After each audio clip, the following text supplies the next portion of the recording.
All right, we're back. Sorry, had some technical difficulties going on, but we are back. So it is 9:18, so we are going to get started.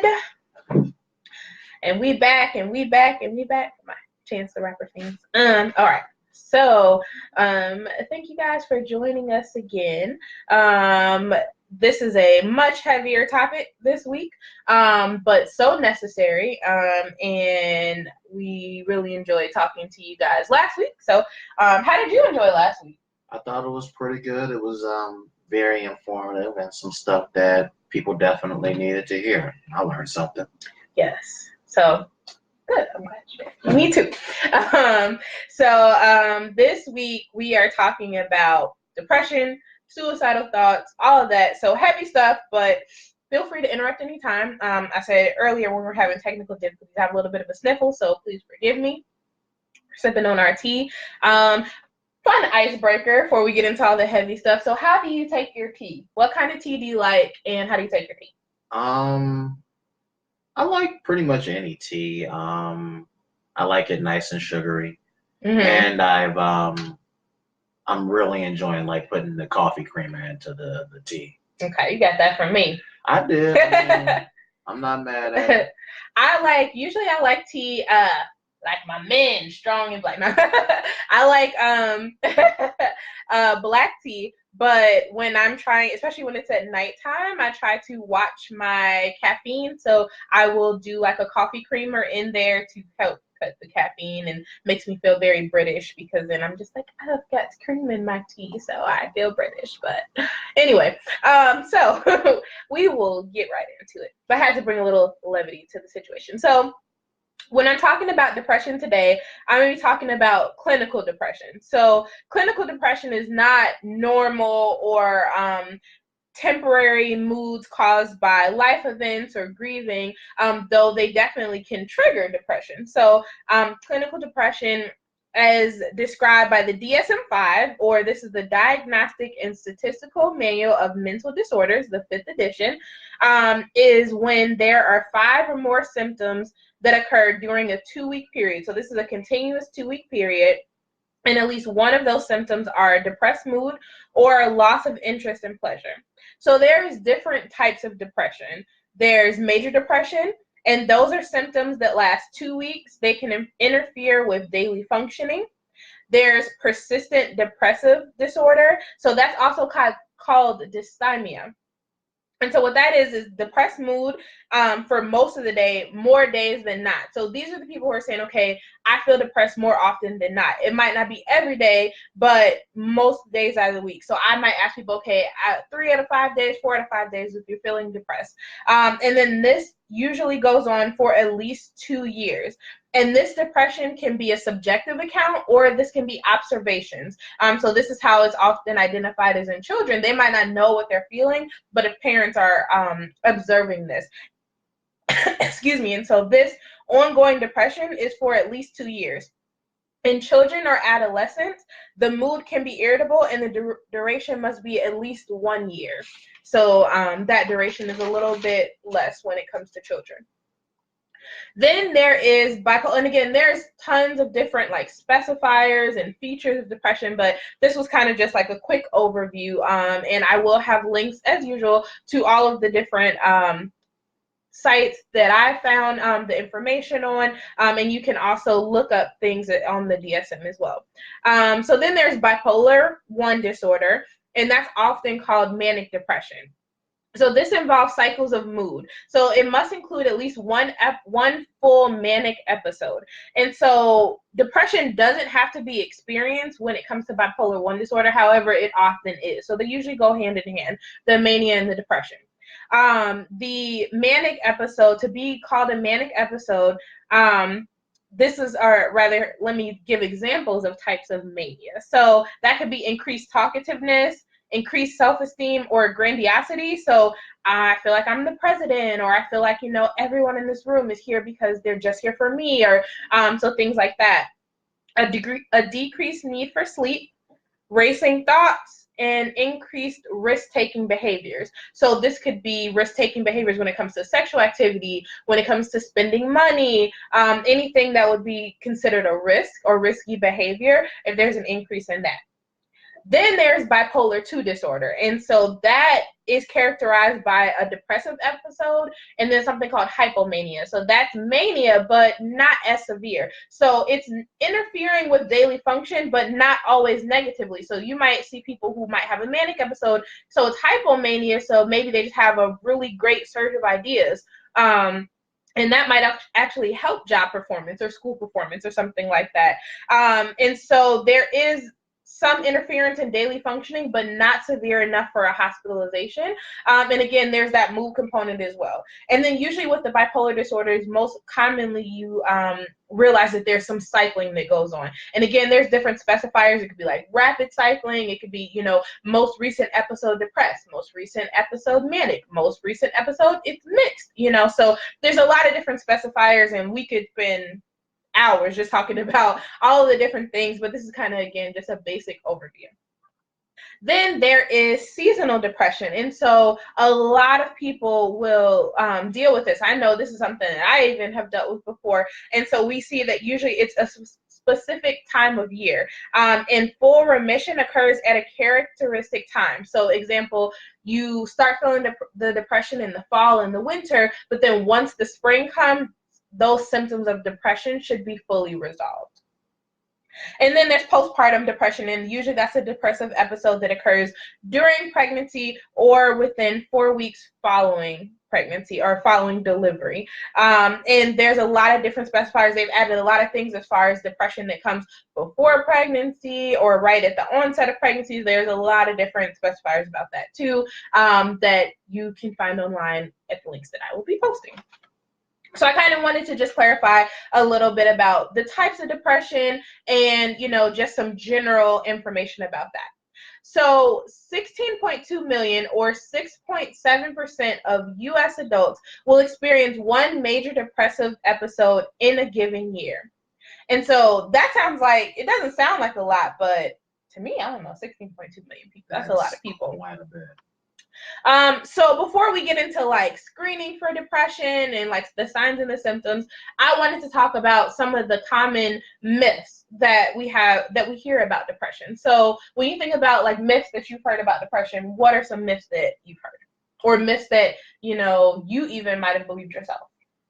Well, I know a lot of people saying the thing that when you're depressed, it just means that you're a little sad. And you gotta look on the bright side of things and think positive and just turn yourself around. But nah, that really isn't it. Right.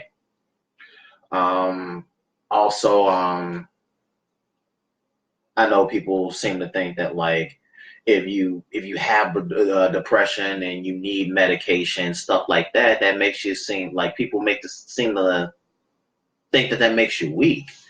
And I don't know. It just people or I guess the myth is that you seem weak if you need antidepressants, things like that. Right. Yeah. I can't think of any more off the top. Okay. Well, yeah, but those were two really great ones. So one, that is something that you can just shake off, right? So a lot of people okay, if you're feeling depressed, then just go outside and you'll feel better, or just get around people that you love and that'll make you feel better, or think about all the things that make you happy. But a lot of times, depression comes from a chemical imbalance, and so it might be a situation. There are some things that fall in the depressive disorder categories that we didn't talk about, like adjustment disorder, and that could be related to divorce, grief, different things like that. So there are life events that can cause depression, and they think that, okay, you can just shake out of it, but sometimes it's not. Sometimes there's a chemical imbalance, and it's not just that there's an event that happened that you need to get over, and that it's so easy to get over because it's not, and then like you said, that medication makes you weak, where I've always believed that if I feel God gives everybody the ability and the power and the knowledge to use these different tools to help us. So medical doctors, they've been given these things. So it's not something, it's just like if, you know, your body is sick, then you're going to make sure that you take whatever vitamins, whatever, you know, medication you might need. Like right now, I have a cold. So I'm taking cold medicine to make sure that those symptoms go away and that I'm fighting, you know, whatever virus that I might have. Same thing, if your mind is not well, then whatever might help to rebalance the chemicals in your brain, then that's what you want to do to make sure that your brain is healthy. Right. So some of the self-screening tools that you can use. So what if you're saying, okay, I don't know if I'm depressed. There are some, before you maybe want to go see a counselor or something, there are some online tools that you can look up. There's something called the Beck Depression Inventory, and it's just it's a couple of different questions that you can ask yourself. Sorry, we had a pop up. That's not going away. Go away. Yeah. This computer is fighting today.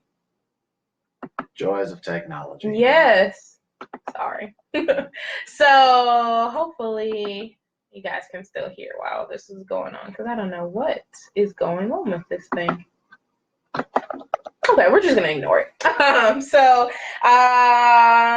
I saying? Oh yeah, so the Beck Depression Inventory. So this is a series of questions that you can ask yourself, and that you can kind of look, and then it scores, and it goes from no depression to maybe like a low level of depression, low risk, and so it's all about seeing where your risk falls, and that's something that you can just see on your own to see, okay, like I notice I might be feeling these things, but how is this rating? You know, how am I rating depression wise?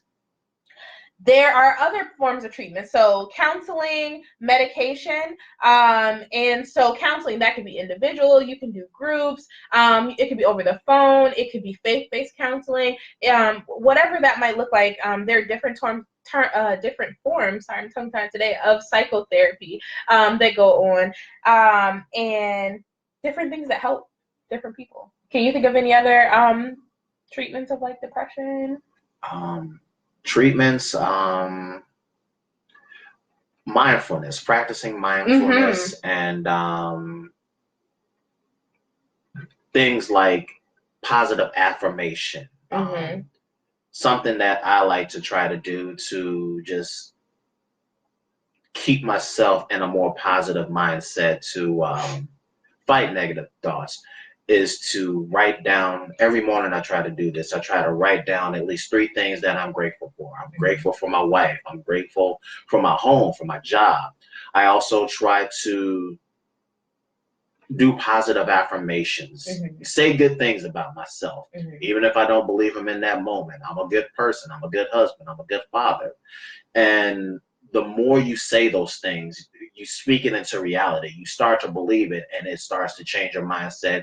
It starts to change your thinking, and it starts to change your actions. Yes. You know what you just described? Cognitive behavior. Oh, you're doing these things and you don't even know it. Okay. Cool. But that is completely, so one of the primary forms of psychotherapy that is really great with treating depression, as well as anxiety, is cognitive behavioral therapy. So that, in essence, is if you change the way you think, you're going to change the way you behave. So if you're constantly going around saying, you know, I'm not good enough, this isn't working, blah, blah, blah, then you're going to start manifesting those types of behaviors, and you're going to start walking that truth. But if you're saying, okay, I am a good husband, I am a good wife, I am a good mother, I am a good father, these things, and then you're going to start believing it, your behaviors are going to change, and boom, now you see a chain of events change. So, man, see, you know, these therapy terms, you didn't even know. I have my moment. Medication. So another good thing, I will never down medication. I really believe in doing your research. So I think medication can be very, very helpful. It's just a matter of doing your research, knowing the side effects, and asking, you know, ask the doctors, get second opinions. I don't think you should take things at face value. If you have questions, you definitely need to ask. But one of the most common, I want to talk a little bit about just what the medications do. So the class of drugs that help to treat depression are called SSRIs.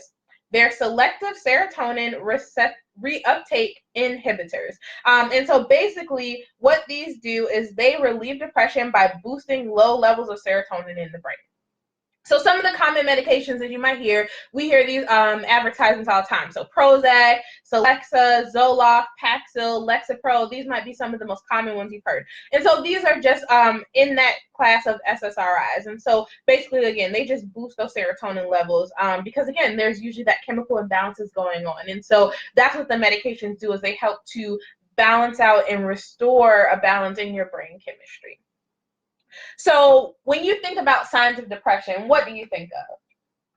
I think of people being withdrawn, Mm-hmm. sudden, just out of the norm changes. Like if you know somebody and you know how they usually operate, how they usually talk, their ups and downs.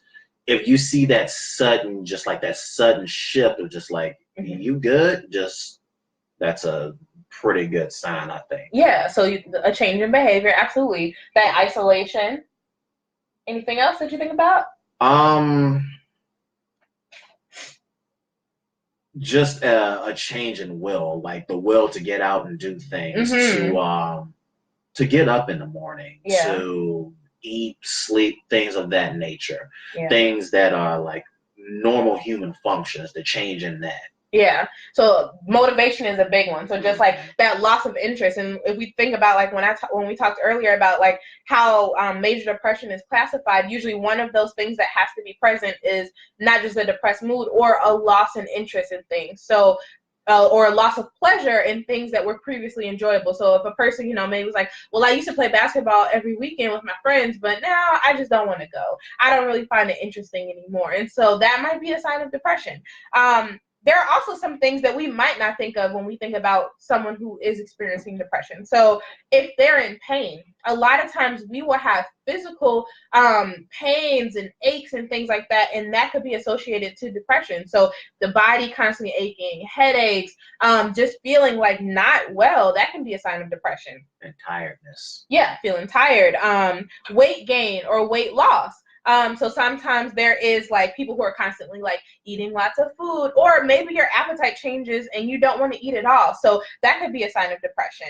Having a short fuse. So a lot of people think, depression, you think, okay, I'm just sad all the time, but it could be accompanied by not having, patience. It could be, that you're feeling really angry. And so that might be something that we don't usually associate with depression, but could very well be a sign.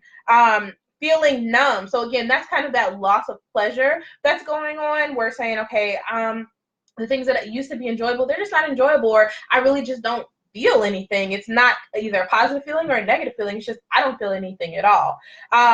Increased alcohol intake. And so we will often see that with depression. Usually there's that co-occurring thing of there's some kind of addiction, right? So it's that self-medicating. Okay, I really don't feel well, so maybe I'm going to drink some alcohol. It's going to make me feel better. But alcohol itself is a depressant, so usually that causes the mood to be, even lower, and so you might feel good for a moment, but then usually the depression is exacerbated by that addictive property. Increased online activity. And so that was one that some might find surprising, because you're thinking, okay, you're withdrawing. You're not going to be increased, talking to more people. But a lot of times those virtual connections are easier to make than the real life connections. Right. And so they're finding meaning in, Facebook and Snapchat and Instagram, but maybe it's just in the comfort of your own home. And so that might be a sign of depression. Feeling like your head is always in the clouds. So not being able to focus, not being able to really, stay in the moment, thinking about the future, maybe thinking about the past. And so that could be another sign as well. Feeling consistently indecisive. So not being able to say, okay, one way or another, having a strong conviction about something. You might see a decrease in grooming. So maybe you're not showering as much. Maybe you aren't, doing your hair as much. I've actually seen this a lot. So my other profession besides therapy is as a cosmetologist. And so that's something I will see often, is that people will come and say, I haven't combed my hair in 6 months because I had, a parent pass away and I'm just not feeling well and I haven't had the energy to do it. And so usually those are some patterns of saying, okay, maybe there's something going on. Maybe there's some depression going on because you're not taking care of yourself like you used to. You kind of talked about that, that shift of behavior from, right. This is what you normally do and now this is what you're doing. And then that change in the sleep schedule. which you mentioned as well. So maybe you're just not sleeping at all. Maybe you're sleeping too much. And so I had someone that I was working with, and they were like, I constantly fight the urge to sleep because all I want to do is stay in bed. And that's a very common sign of depression, right? Is that you're like, okay, I just want to be in bed. I just want to sleep, because your body might be fighting that fatigue. That, again, these are these chemical imbalances that are going on in your brain. It's affecting your body. And so that might be a symptom that you're having. So again, I wanted this to be a very interactive thing. I wanted it to be something that was more experiential than just me lecturing and giving all these facts and everything, because there's so many facts out there. There's so many lectures and TED Talks and great things, but I think that we find meaning and we find power in hearing the testimonies of other people. So that's one thing I really wanted us to do, is talk about just how we have dealt with depression and how we, just experienced it. You want me to go first? Yeah. Okay. And as much or as little as you want to share. So I know for me, I've dealt with depression a couple of different times in my life. So the first time I dealt with depression was when I was probably around like 9 or 10 years old. My mom passed when I was 9, and I was depressed, but I didn't know it because I was on such like autopilot to like, okay, I just have to go. And I just have to, keep moving. I can't really deal with this. And so it was very one of those like prolonged type things where it's like, okay, I really ignored it. And then it wasn't until I was maybe in my teens that I was like, okay, something's not really going on. I'm not really happy. I'm not really dealing with this. And so then that's where I was like, okay, I need to start dealing with this. And then I ignored it some more. And then I probably didn't really deal with it until like maybe recently, Another time was I had postpartum depression. And so for me, that didn't occur very quickly either. So my daughter was born, and then she had jaundice. So she had to spend 9 days in the hospital. And for me, that was a trigger because I was like, I had to go home without her. In most American hospitals, you only get 3 days in the hospital. So once my 3 days were up, I had to go and she had to stay. And so that caused something, but I was like, okay, well, then I just kind of got over it.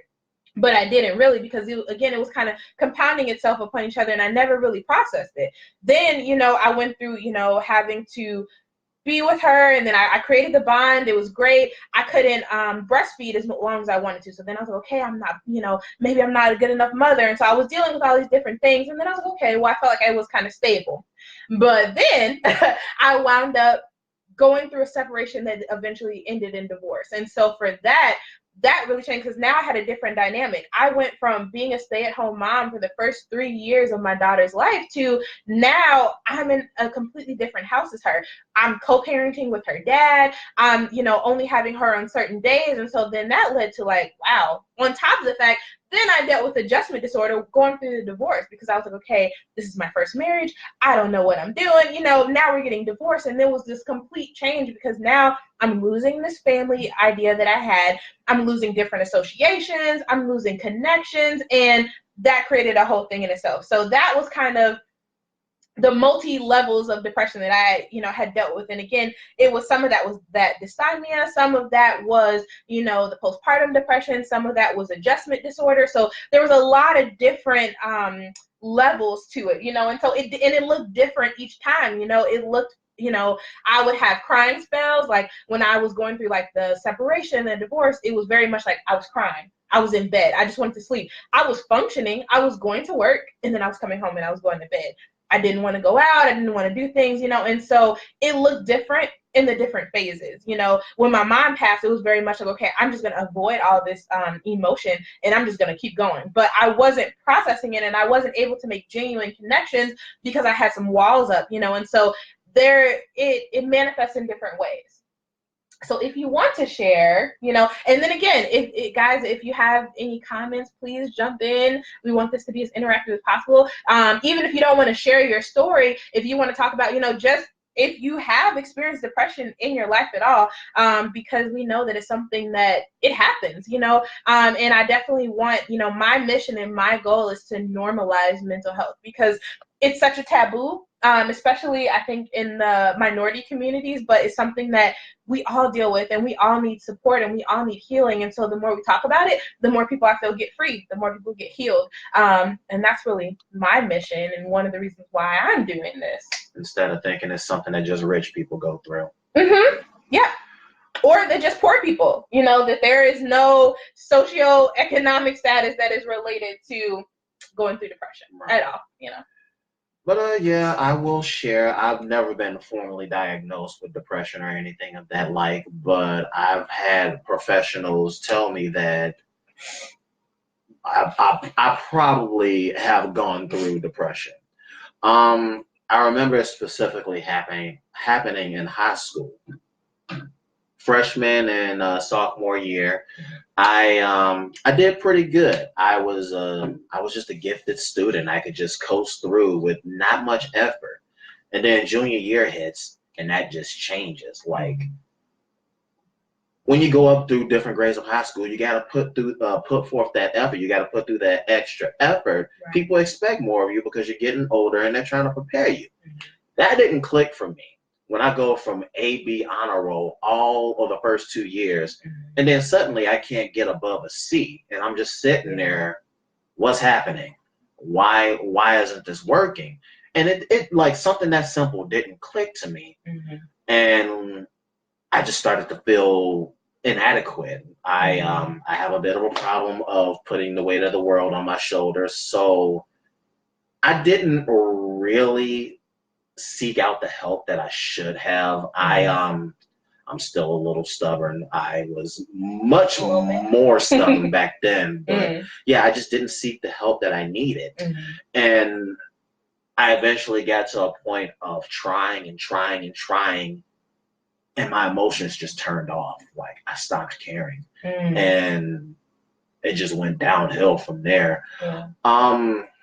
Looking back at it, I can kind of see why I can definitely see what I could have done better. But like, I was a kid, so yeah. What do you feel like? First of all, thank you for sharing. I appreciate you. You know, that transparency. What do you feel like was the biggest barrier for you seeking out that help or seeking out that support?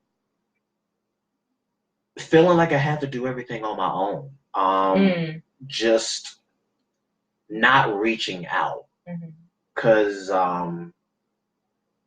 kids, they don't want to be a burden to their parents. They want to help. They want to make you proud. They want to make parents proud. They want to make the people around them proud, and they want to appear strong, just like we want to appear strong for them. Right. They're kids, but they're still human beings with complex emotions and all of that. Absolutely. And yeah, I was trying to be strong. I was trying to figure it out on my own, and it just didn't work. Yeah. And then I wonder, and you can kind of chime in because you have that, you know, experience, not just being a man, but a Black man too. And then it's kind of like, that's how you're socialized too, right? To say, okay, I'm a man, I have to be strong enough, I have to be able to carry this. And then it creates that unnecessary pressure too, right? Toxic masculinity is a whole nother, you know, topic. We'll talk about that later. But I think that definitely can play into it too, right? Because it's like, okay, that feeling of, like you say, you have to be strong, you have to just like deal with it, right? And I think that I can even resonate with that. Like at 9 years old, I remember, you know, and I tell this story, and I don't even know if my dad would like remember, but like it, and I know he didn't mean any bad by it. He was doing it to benefit me, but you know, it was maybe not even I don't even think my mom's funeral had happened yet, and we were pulling up to my family's house to go and like spend time with them, and he's like, you know, before I even got the he's okay, you know, now don't go in there crying. And I was like, oh, but I'm not, and my mom just died. But I didn't process through that, you know. It was just like, okay, cool. Don't go in there crying. Go in there, be strong. So, you know, I was in there, and again, this is me at 9 years old going in there. Everybody's like, how you doing? How you doing? I'm like, I'm fine. And they're like, how are you doing? And I'm like, I'm fine. And they're like, no, you're not. And I'm just like, no, yeah, I am. You know, and I mean, obviously not that joking, but I was just like, I'm okay. I was like, I know it's bad, but I'm okay. You know, and so so I took that on, you know, because, you know, and anybody who knows me, everyone calls me Sunrae, and they're like, you have such a sunny, you know, disposition. So I took that on, and that became my identity. I was like, I always have to be a ray of sunshine. And I didn't allow myself those dark moments. You know, I was like, okay, I have to be sunshine for myself and for other people. And so then it was this pressure saying, okay, well, I can never crack. I can never, you know, like be free to just be like, okay, I'm just going to break down. you know, that for me, that I couldn't allow myself that. And then that caused me to like then have to deal with it in like darkness all by myself, you know. And so until I realized like it's okay to ask for help, you know. There's this book that's out there, it's on Amazon, you can find it, and it's like, you know, super affordable. It's called It's Okay That You're Not Okay. And I think that's one of the most powerful statements for people to be able to, you know, just internalize. It's okay that you're not okay. Because how many times do we feel that pressure to say, okay, I have to keep going for me? And yes, you do have to keep going. You do have to do things, especially if you have spouses, if you have children. But if you're not okay, your system is not going to be okay. You know, and that's something I feel like we really try to encourage each other about a lot too. Is like, I'm like, you know, if you're not good, our household is not going to be good. If I'm not good, you know, we're going to affect each other as a unit, you know. So same with Maya, like we have to, you know, constantly encourage her. Like you have to tell us how you're feeling, because if anything is you know, operating out of whack, then like the whole thing is not going to be good, right? You know, so being able to say, okay, you know, you have the freedom to not be okay, you know, and really making sure that we stress that yeah, this computer is really on. But really making sure that, you know, we stress that for each other. Like I never want, you know, and be it my spouse, be it, you know, my friends, be it my family, you should never feel so pressured that you feel like you can't have moments of vulnerability. Because, you know, it has to be okay. So yes. So that is that. And again, if you guys want to chime in, talk about times, you know, if you've ever dealt with depression, what that looked like for you, definitely would love to hear your stories as well. We did want to touch on, because a lot of times when you hear about depression, you hear about suicide as well. And so I just wanted to give some facts about suicide, some of the warning signs. Oh, okay. Hold on one second. We got a quick testimony that I definitely would love to read. Okay. So Brent says, to share a little bit of my testimony, I'm fresh out of a pretty long bout of depression. I'm still figuring out what brought it all together, but it wore on Jasmine as well as Koa for over about 7 or 8 months. I think it was a mix of the stress of work mixed with not mentally being satisfied with my position in life, although from the outside, it looked like I had it all. The family, career, even the nonprofit that I created, but I didn't see all of that. It was just a lot of weight on me and my mind, and I felt alone.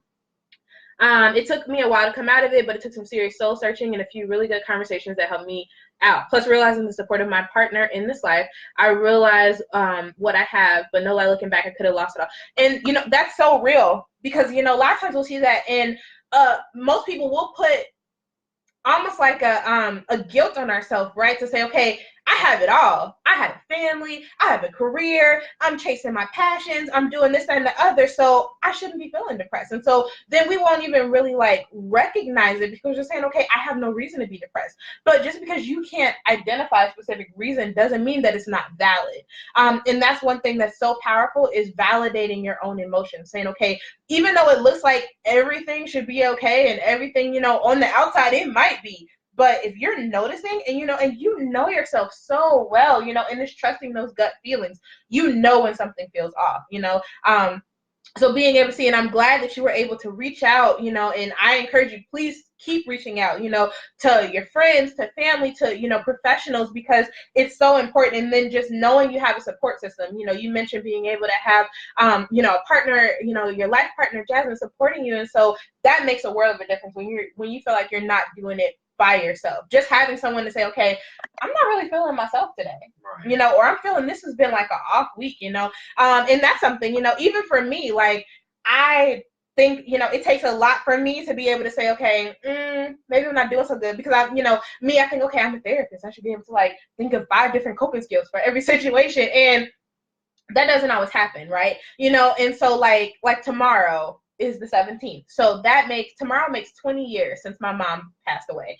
And I've been dealing with it in various, you know, it's, you know, and then Mother's Day was just this past weekend. So I'm just like, okay, I've been kind of a, you know, emotional seesaw all over the place, right? But being able to give myself the freedom to say, okay, I'm not really feeling it. Or, you know, for me to be able like, you know, I just don't want to talk today. Or, you know, I might be okay right now, but if something changes later, just know maybe this is what's going on, you know? And so having someone that understands that, having someone who can say, okay, cool, like I'm going to give you that freedom to deal with that. Let me know if there's something I can do. There might not be anything I can do, but just knowing that you have support, knowing, and I have a really great circle who does that for me. So making sure you have people around you who are supporting your mental and emotional health is really, really important. So again, and if anybody else wants to share, thank you so much, Brent, for sharing. If anybody else wants to share, please, definitely appreciate it. And I, thank you for that transparency and that vulnerability. So every 28 seconds, someone attempts suicide. Suicide is currently the second leading cause of death in people aged 15 to 24, and this is in the United States. Male suicide rates are more than 3 times female. And so I think this is for a couple of different things. There's a lot of studies out there that say that usually males use more lethal forms. So whereas women might use pills or maybe cutting or different things like that, men tend to use handguns. And so usually that's much more accurate, right? And much more lethal. It's a lot easier to kill yourself with a handgun than, if you take pills, you might throw up, or, your stomach can get pumped, different things like that. So a lot of times that's where we'll see that. But also males are usually less likely to seek out mental health support. And you kind of spoke to that, right? Being able to say, I didn't really seek that support, and I think, again, in this society, we've been socialized that we see most therapists are women, most women, most people going to therapy are women, or children or something. So you don't really see men going to therapy. You don't really see, Black men, or Hispanic men, going to therapy. Thank you, Jasmine, for sharing. Yeah, and so that is something, that we will often see, self-harm. And self-harm comes in a lot of different ways. It can come through cutting. It can come through, food restriction, different types of things where you're harming yourself. It can come like burning, pinching, a lot of different things. And it's almost a form of dealing, a lot of people who say when they do self-harm, it's because it's a form of release. It's saying, okay, I'm feeling all of these things, and this is a way that I'm releasing these really intense emotions, or this is how I'm dealing with it. And again, it's something that's something that needs to be addressed. It's something that is a symptom of a larger issue. So again, thank you for sharing. I think that's one thing to also just be mindful of. If you know somebody that's talking about hurting themselves, talking about being in pain, talking about just wanting to get rid of the pain. Yeah. Don't just assume they're just looking for attention. Like, take that stuff seriously, because Absolutely. that might be your only chance to do so. Absolutely. Yes. Yeah, I always, even if it seems something, or they're like, oh, I'm just playing, I'm just kidding, like, well, no, like, or why did you think that was okay to joke about? Let's talk about, and being a safe space for that conversation too. Because it might, they might try to cover it up with the joke, because it might be, okay, now I'm embarrassed about it, but no, like, I don't want you to think that I'm, just disregarding this. So being able to be. People are afraid of being judged. Yeah, absolutely. There's also a statistic, 40% of those identifying as transgender have attempted suicide in their lifetime. More than 9.4 million adults in the U.S. have had serious thoughts of suicide within the last 12 months. And again, these are like huge numbers. So I wanted to talk a little bit, something you actually mentioned, the signs of suicide. So if you're noticing, hearing this in the conversation, things that you observe. So talking about wanting to die or to kill oneself, looking for a way to kill oneself. So not just, okay, are you talking about it? Do you have a plan? Because some people, they might just be like, it's a difference between fleeting thoughts and then actually having like a plan. Like, I'm planning to use a gun, or I'm planning to go jump off of this bridge, or, into this river or something like that. Talking about feeling hopeless or having no reason to live, no motivation to live, not being able to see like, okay, well, why am I here at all? Talking about feeling trapped or in unbearable pain, talking about being a burden to others, increasing the use of alcohol or drugs, acting anxious or agitated, behaving recklessly, sleeping too little or too much, withdrawing or feeling isolated, showing rage or talking about seeking revenge, displaying extreme mood swings, and then another thing that's not on this list, but giving away like prized possessions.